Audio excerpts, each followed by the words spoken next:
In the real world, mental illness is kind of like physical illness. A lot of people have it one time or another. It's usually pretty mundane, and it can often be cured or treated with the right tools.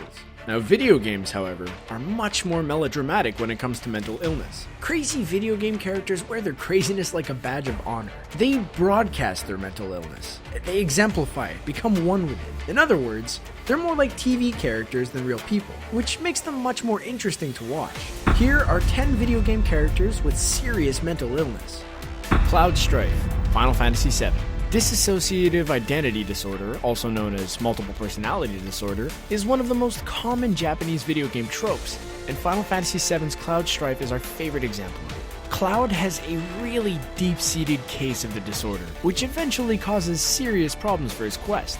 Furthermore, our favorite ex-soldier has no less than 4 distinct personas duking it out inside of his head. His childhood self, his true adult self, his dead friend Zack, and the alien Genova Cell personality inside of him, calling him to serve the very enemy he's trying to stop. It's a big, grand mess, and a sympathetic story that delves a little deeper into the idea of trauma and mental illness than most games of its era. KRATUS, God of War series.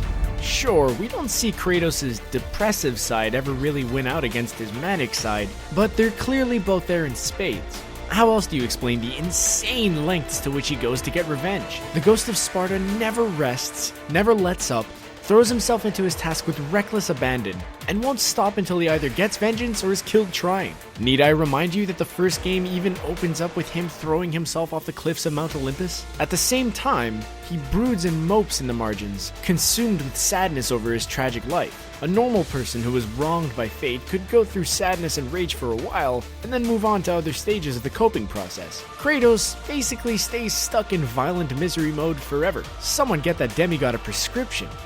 Ethan Mars, Heavy Rain. Heavy Rain's protagonist, Ethan Mars, starts off on a bad note, the death of his eldest son, and watches his life fall apart from there.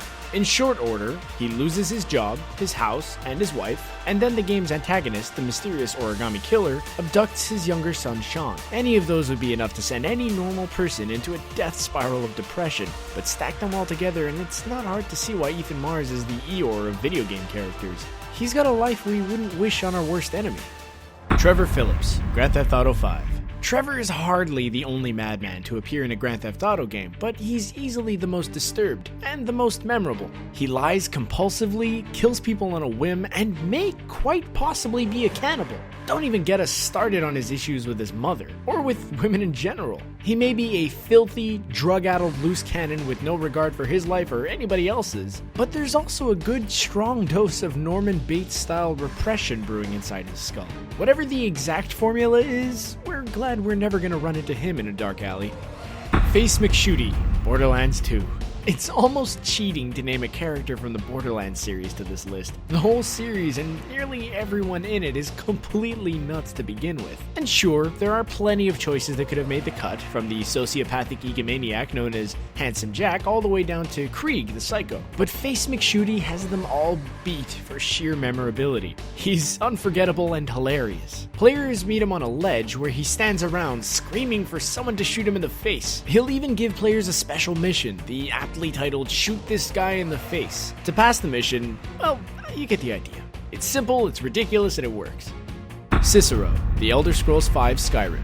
Skyrim is an immense game that harbors some dark secrets for players who care to look. By pursuing membership in Skyrim's Assassin's Guild, the shadowy Dark Brotherhood, many of those are revealed, including Cicero. Cicero began his career as a highly skilled assassin, but began to go insane while on an assignment to kill a jester. He succeeded, but succumbed to his madness and adopted the jester's appearance and unpredictable, secretive nature for himself afterward. Though he can eventually become a faithful companion for the player's character, Cicero also spends time talking nonsense to himself and trying to have the Dragonborn murdered. He's violent, devious, and generally not to be trusted.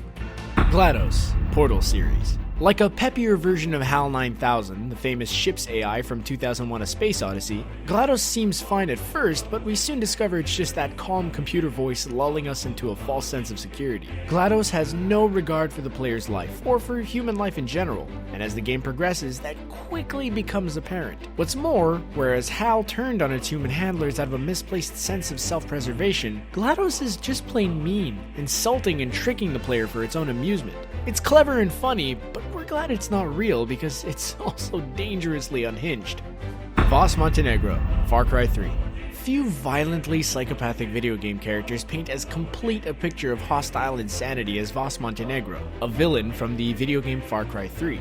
He's a fully realized psychopath, utterly convinced of his own thoughts, ideas, and words, and ready to kill or hurt others just because he feels like it. He's horrifying, but also electrifying.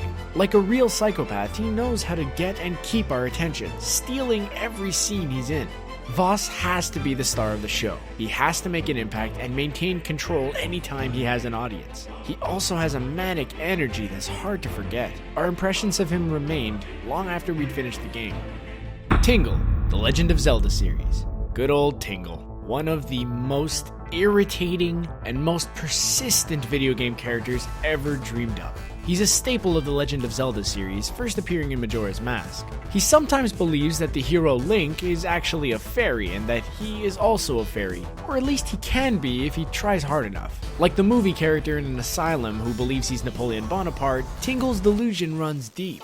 He won't hear any disagreement on the subject of fairies or his acceptance into their ranks. Tingle usually provides some kind of useful service to Link, and he's popular enough in Japan that he even has his own spin-off series of games. But between his fairy obsession, his obnoxious voice, and his dumpy green body stalking, Tingle's just a little too cuckoo for us. Joker, Batman Arkham series.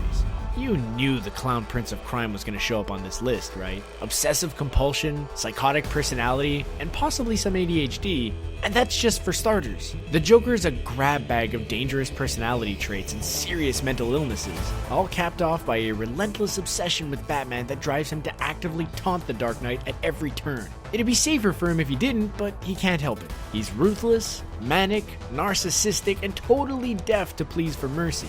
The Joker is all the parts of human nature that we fear, rolled into one chaotic, uncontrollable man. The perfect counterpart to Batman, a hero who's mastered fear with self-control. So which seriously ill heroes, villains, and NPCs do you think should have made this list? Have you ever wondered exactly what was going through the minds of your favorite video game characters as you played? Give this video a thumbs up and tell us in the comments below. And be sure to subscribe to CBR for more videos about video games, superheroes, movies, comics, TV, and so much more.